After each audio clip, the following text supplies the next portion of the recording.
कई जो व्यवस्थाएं हैं, गतिविधियां हैं, लोगों के जीवन में विभिन्न प्रकार की समस्याएं हैं, उन्हीं को लेते हुए अगर ब्लड प्रेशर हमारा लो और हाई होता है तो लो हाई में अगर हाई होता है तो अक्सर हमारे और अधिक हाई हो गया और अधिक अगर हाई हो गया तो संभवतः पैरालिसिस होने की बहुत सारी संभावनाएं बढ़ जाती हैं।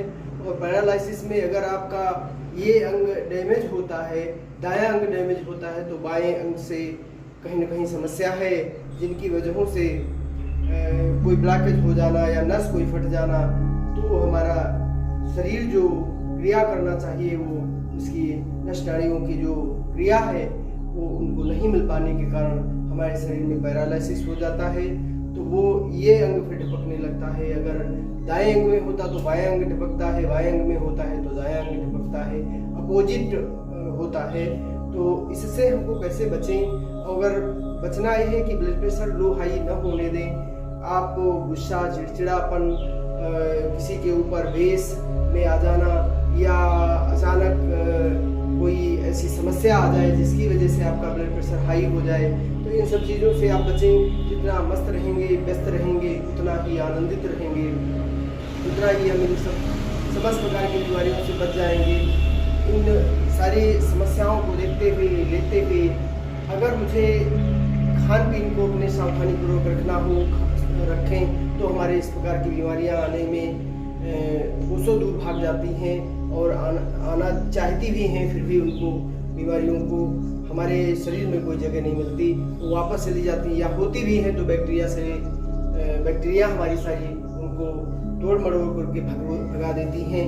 इन शब्दों के साथ हम आपको अगर हो भी जाता है तो हम इसका ट्रीटमेंट अपने हाथ से क्या लें? एक तो सावधानी ये बरतनी है, खूब जल की मात्रा बढ़ाएं, हरी सब्जियां खाएं, पत्तेदार सब्जियां खाएं, फल खूब खाएं, अन्न की मात्रा को कम करें और डाइजेशन को खूब ठीक रखें, दुरुस्त रखें, जिससे लीवर ठीक रहेगा तो सारी बीमारियां स्वतः दूर हो जाएंगी। कोई लाइसिस नहीं होगा, न पैरालिसिस होगा। पैरालिसिस विभिन्न प्रकार का होता है, लेकिन अगर पैर कमर से नीचे की तरफ वाला होता है तो आपको क्या करना है? आप आगे की चल लिए ऐसे ऐसे चलने लगते हैं। चलने का जो शेड्यूल आप ऐसे से बनाते हैं वो न करके, जैसे आप ऐसे न चल करके अपोजिट चलना है। आपको कैसे चलना है देखना है, सीधा न चल करके उल्टा चलना है।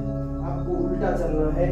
इस प्रकार से आपको पीछे की तरफ चलना शुरू करें। जैसे देखा होगा लोग आगे की तरफ ऐसे से चलते हैं ढपक ढपक के, तो ढपक ढपक के चलें, चाहे ऐसे ऐसे करके आगे की तरफ ना चल के पीछे की तरफ जाएं।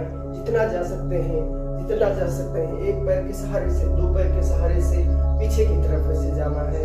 पीछे ही की तरफ चलना है, आगे की तरफ नहीं चलना, पीछे की तरफ चलना है। क्योंकि हमारा माइंड जब आप पीछे की तरफ चलेंगे, घूमने भी, चक्कर काटने, जो भी करना है आपको पीछे की तरफ करना है, आगे नहीं। तो आपको ज्यादा आगे की तरफ कब सोचना पड़ता है? पीछे की तरफ ज्यादा आपका माइंड काम करता है। और भ्रमरी करें, जो माइंड की भी कुछ क्रियाएं हैं वो करें और परमात्मा को ध्यान में लेकर के ध्यान करें, मेडिटेशन करें, अपने जीवन को बचाएं, मंगलमय जीवन बनेगा। और योग करें, योग प्राणायाम जो आपका है वो दिनचर्या में आप शामिल करें। उस शामिल करने से आपके पैरालिसिस होने से बहुत बचेगा। अगर हो भी जाता है तो इस क्रिया को आप दोहराएं, करें। और कभी अवसर मिले, कोई प्रॉब्लम हो तो मेरे सेंटर को विजिट करें। संजय कुमार अवस्थी, शांति निकेतन न्यूरोथेरेपी सेंटर, रामपुर, नैमिष, सीतापुर, नवीन चौक से मात्र 500 की दूरी पर। जय हिंद, जय भारत, जय बाबा नीम।